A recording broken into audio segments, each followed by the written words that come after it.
Other tool सोबत याला mix करायचं आहे, ऑदर पॅटर्न सोबत याला मिक्स करायचं आहे. म्हणजे खूप मार्केट पडते. आता याच्या खाली पडलं पाहिजे का नाही, हे इतकाच भारी डोजी आहे का? जर अप ट्रेंड मध्ये आपल्याला डोजी जर दिसला तर मग आपल्याला गाणं म्हणायचंय, दिसला गे बाई दिसला. तर मित्र, तुम्हाला जर लक्षात आलं असेल तर डोजी कॅन्डलस्टिक पॅटर्न हे इनडिसिजनचं प्रतीक आहे. म्हणजे खूप मार्केट पडते. आता याच्या खाली पडलं पाहिजे का नाही, हा खूप प्राईस खाली आलेला आहे असं काही लोकांना वाटतं. त्यांना वाटतं की आता बाय केलं पाहिजे. आणि काही लोकांना असं वाटतं की यार इतकं पडत आलंय, ह्या स्टॉकमध्ये काय दम राहिलेला नाही, हे अजून पण पडू शकतं. याला म्हणायचं इनडिसिजन. म्हणजे तिथं शामराव सारखे पण हजारो लोक आहेत आणि रामराव सारखे पण आहेत. म्हणजे बायर्स आणि सेलर्स या दोघांमध्ये टग ऑफ वॉर चालू आहे, राईट. तर हे म्हणजे इनडिसिजन आहे. आणि मग हेच डोजी पॅटर्न आपल्याला इथं काय करतो, टिपिकली रिप्रेझेंट करतो की मार्केटचं इनडिसिजनमध्ये हे मार्केट आहे. मग आपण बघूया, मग अशा वेळेला काय होतं, इनडिसिजनमध्ये आहे तर याच्या वेळेस they represent the balance between buyers and seller. आता इथं जे असतं तर कॉन्स्टंट डिपेंडंट म्हणजे काय, हे जे पॅटर्न डोजी आहेत मार्केटमध्ये, समजा अचानक काही न्यूज आली. आता काही लोकांना न्यूज माहीत असते, काही लोकांना माहीत नसते. म्हणून ते मग ज्यांना माहीत असते, समजा बॅड न्यूज आहे, ज्यांना माहीत असते ते सेल करायचा प्रयत्न करतात. आणि ज्यांना बॅड न्यूज ती माहीतच नाही, त्यांच्यापर्यंत पोहोचली नाही, ते बाय करायचा प्रयत्न करत जातात. आणि त्यामुळे तिथं इनडिसिजन होतं. असं बऱ्याच वेळेला होत असतं. आपल्याला तिथं प्रत्यक्ष त्याचा हाय तुटतो का लो तुटतो हे आपल्याला ठरवून त्या पद्धतीने आपल्याला काम करायचं असतं. आणि हे जे जर अप ट्रेंडमध्ये आपल्याला डोजी जर दिसला अप ट्रेंडमध्ये, तर तुम्हाला बाकी पण स्ट्रॅटेजी वापरावी लागणार आहे. त्यासोबत मी सांगतो आपण स्ट्रॅटेजी बनवताना. मग अप ट्रेंडमध्ये त्या स्ट्रॅटेजीनुसार जर डोजी आपल्याला दिसला तर मग आपल्याला गाणं म्हणायचं आहे, दिसला गे बाई दिसला. आणि त्याचा लो तुटल्यानंतर मग आपण इथं मार्केटमध्ये शॉर्टच्या पोझिशन करू शकतो. आणि डाऊन ट्रेंडमध्ये जर आपल्याला डोजी दिसला तर तिथं पण तेच गाणं सेम म्हणायचं आहे. कोणतं, कॉमेंटमध्ये टाईप करा. आणि मग त्याच्यानंतर आपल्याला रिव्हर्सलचे ट्रेड प्लॅन करायचे आहेत, पण बाकी स्ट्रॅटेजी सोबत. इथं आपण जर एक्झाम्पल बघायला गेलं, समजा हे ॲक्सिस बँक आहे. आता इथं जेव्हा जेव्हा ॲक्सिस बँक पडलेली आहे, समजा इथून इथं बघा, ही इथं डोजी आला, राईट, इथं डोजी आला, बँक पडली. इथं परत डोजी आला, राईट, परत इथं मार्केटमध्ये अप ट्रेंड आला. परत इथं डोजी आला, मार्केटमध्ये डाऊन ट्रेंड आला, म्हणजे खाली पडलं.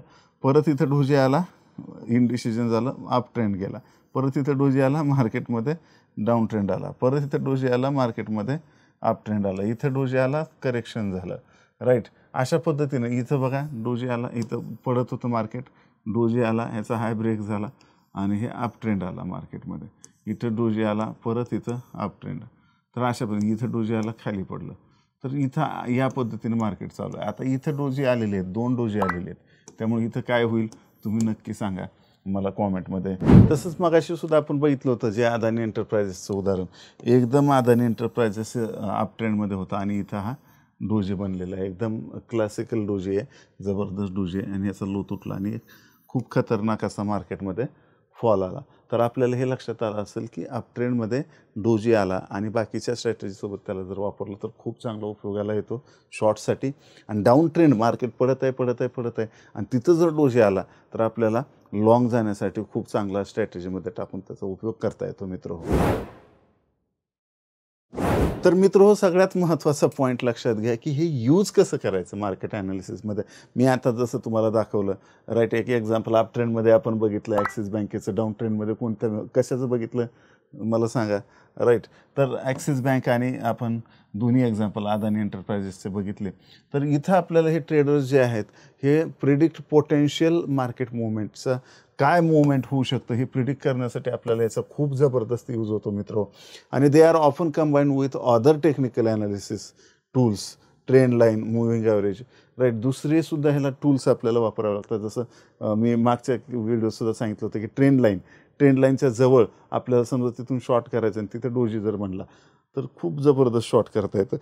हे सगळे आपण वापरून स्ट्रॅटेजी बनवणार आहेत प्रॉपर, म्हणजे रूल बेस सिस्टम, राईट. आपला लॉस पण होणार तर किती होणार आहे एक्झॅक्ट हे आपल्याला माहीत पाहिजे.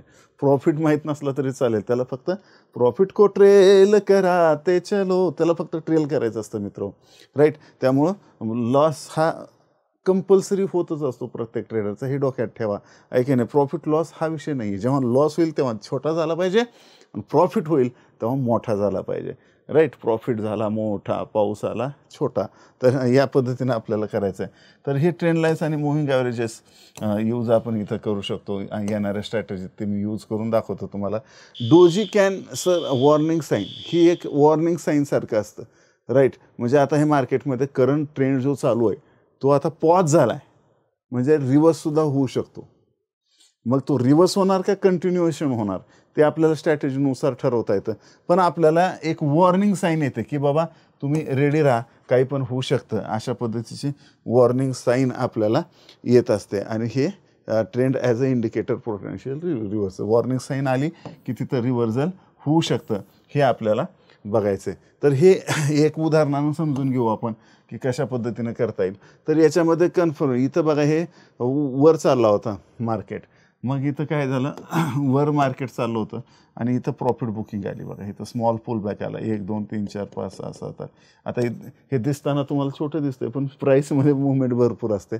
तर हे मार्केट इथं पडलं आणि पडलं म्हणजे एक करेक्शन आलं, एक छोटासा पुल बॅक घेतला मार्केटने पुल बॅक घेतला. तर याहा इथं ज्यांनी शॉर्ट केला असेल त्यांना हे डोजी जो ड्रॅगन फ्लाय डोजी दिसतो इथं, हा ड्रॅगन फ्लाय डोजी दिसल्यानंतर त्यांचे धाबे दणाणले असतील. जर ते खरंच असतील काहीतरी किंवा चार कमांडो चॅनलला फॉलो करत असतील तर त्यांना लक्षात येईल की यार इथं ड्रॅगन फ्लाय डोजी आलेला आहे, राईट. आपलं प्रॉफिट बुक करून आता हल्लेलं बरं, म्हणजे ज्यांनी शॉर्ट केला असेल. आणि जे बाहेर बसलेले आहेत, जे तयारीत आहेत, ज्यांना बाय करायचं होतं ते इथं ते त्यांचे कानटाव करून बसतील. आता इथं ड्रॅगन फ्लाय डोजी आलेला आहे, आता त्याच्या हायवर आपल्याला बाय करायला चान्स आहे. आणि मग इथून मार्केट बघा तिथून एक चांगलं मुवमेंट अप्पर साईडला आपल्याला इथं मिळालेलं आहे. इथं बघा ड्रॅगन फ्लाय डोजी आला, परत कॉशियस इथं प्रॉफिट बुक करा आणि पुन्हा खालच्या साईडला मुवमेंट मिळालेली आहे. या पद्धतीनं आपल्याला ड्रॅगन फ्लाय डोजीचा वापर करता येतो. हे इतकाच भारी डोजी आहे का? नाही, तो जर दुसऱ्या गोष्टीसोबत वापरला गेला तर भारी आहे एकदम, बरोबर. मग ह्याला पण लिमिटेशन्स आहेत, काही रिस्क आहेत. हे स्वतःच्या बळावर, नुसतं डोजीच्या बळावर जर तुम्ही करायचं म्हणलं तर तुम्ही बघा हे मागचं उदाहरण, तर किती डोजी येतं ह्याच उदाहरणामध्ये आपण बघूया की हे पण सांगतो तुम्हाला, म्हणजे त्याचे फायदे पण सांगतो, तोटे पण सांगतो, चांगले स्ट्रॉंगनेस पण सांगतो, लिमिटेशन पण सांगतो. इथं बघा, इथं डोजी आला, इथं डोजी आला, इथं डोजी आला, इथं डोजी आला, इथं डोजी आला, इथं डोजी आला, राईट. हे मध्ये मध्ये कितीतरी डोजी आले, बरोबर. जर आपण नुसतं डोजीच्या भरोशावर काम केलं तर that will be disaster for us, हे लक्षात घ्या.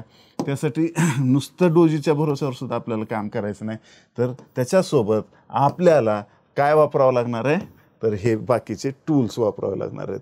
जसं रिस्क ऑफ फॉल सांगणे, ह्याच्यासाठी आपल्याला काय की ऑदर स्ट्रॅटेजीजसोबत आपल्याला याला मिक्स करायचं आहे, ऑदर टूल्ससोबत याला मिक्स करायचं आहे, ऑदर पॅटर्नसोबत याला मिक्स करायचं आहे, राईट. येणाऱ्या व्हिडिओत ते पण आपण पाहणारच आहोत. आणि त्या पद्धतीनं आपल्याला ह्याच्या मागची सायकॉलॉजी म्हणजे मित्र हो समजून घ्या, जी मी आत्ता मागापासून 2दा रिपीट केली, अजून एकदा रिपीट करतो की मार्केट खाली पडत असताना काही लोकांना वाटतं की आता हे एवढं पडलेलं आहे मार्केट, ह्याच्या खाली पडू शकत नाही, आणि राईट, आणि ते बाईंग करण्यासाठी मोका धुंडत असतात. आणि काही लोकांना असं वाटतं की आता मार्केट इथं ही स्टॉक खूपच कमजोर झाला आहे आणि अजूनसुद्धा तो पडू शकतो. म्हणजे ह्या दोघांच्या भांडणामध्ये इथं एक डोजी कॅन्डल तयार होते आणि इनडिसिजन. मग त्यात कुणाचा विजय होतो त्याच्यावर ट्रेंड कोणता यायचा तो ठरतो, रिव्हर्सल होणार का कंटिन्युएशन होणार. तर हे इम्पॉर्टंट आहे. तर सायकोलॉजी याच्या मागचे समजून घ्या. म्हणजे प्रत्येक जणाला, काही जणांना ते खूप महाग झालं अजून पण पडू शकतं वाटतं, काही जणांना वाटतं की खूपच स्वस्त मिळतं आहे चला घ्या. तर या पद्धतीनं ती सायकोलॉजी तयार होत असते आणि त्यामुळेच मार्केटमध्ये जे काय असेल ते हालचाल होत असते मित्र. तर हे सायकोलॉजिकल ॲस्पेक्ट आपण बघितले की काही जण ऑप्टिमिझम असतात, काही जण म्हणजे दोन्ही टाईपचे आहे की नाही, बायर सेलर जे आहेत आहे की नाही. काही लोकांना तर किती मार्केट पडलं तरी ते हे करतात आणि काही लोकांना किती मार्केट वर चालले, थर्ड वेव्ह चालू आहे, ते शॉर्ट करतच राहतात, ते सेलर असतात, त्यांची मानसिकता सेलची असते. तर असं करायचं नाही, आपल्याला बॅलन्स ठेवायचा आहे बायर आणि सेलरमध्ये, आणि ते बॅलन्स ठेवायचं काम हा डोजी करतो. डोजी अजून कशासाठी वापरला जाऊ शकतो, इथं रिस्क मॅनेजमेंटसाठी हा डोजी वापरला जातो. इथं आपले स्टॉप लॉस ऑर्डर ॲडजस्ट करणे, रिस्क मॅनेज करणे, त्या आपल्याला रिस्क मॅनेजच्या स्ट्रॅटेजी मी शिकवणार आहे, त्याच्यामध्ये कळेल. तर ते रिस्क मॅनेज करण्यासाठी म्हणजे डोजीच्या लोचा स्टॉप, समजा आपण लॉंग केले तर डोजीचा लोचा स्टॉप लॉस लावला, समजा आपण खाली मार्केट पडतं शॉर्ट केलेले तर डोजीच्या हायचा स्टॉप लॉस लावला. अशा पद्धतीने इथं तुम्ही करू शकता. प्रत्येक मराठी माणूस सुखी समृद्ध व्हावा यासाठी मी हे फायनान्शियल नॉलेज तयार करतच राहणार, तुमच्यापर्यंत पोचवतच राहणार. तुमचं काम आहे हे प्रत्येक मराठी माणसापर्यंत शेअर केलं पाहिजे. लाईक आणि सबस्क्राईब तर तुम्ही केलं असेलच मित्र हो. आणि इथं chart commando Hindi, chart commando Marathi आणि स्टॉक कमांडो हे चॅनल्सवर हजारो व्हिडिओ ऑलरेडी मी टाकलेले आहेत आणि कोर्सेस इथं तयार करून टाकलेले आहेत, फ्री आहेत. तुमचं काम आहे इथं जाऊन याला हे कोर्सेस कंप्लीट करून स्वतःला एक आर्थिक साक्षर करायचं आहे तुम्हाला.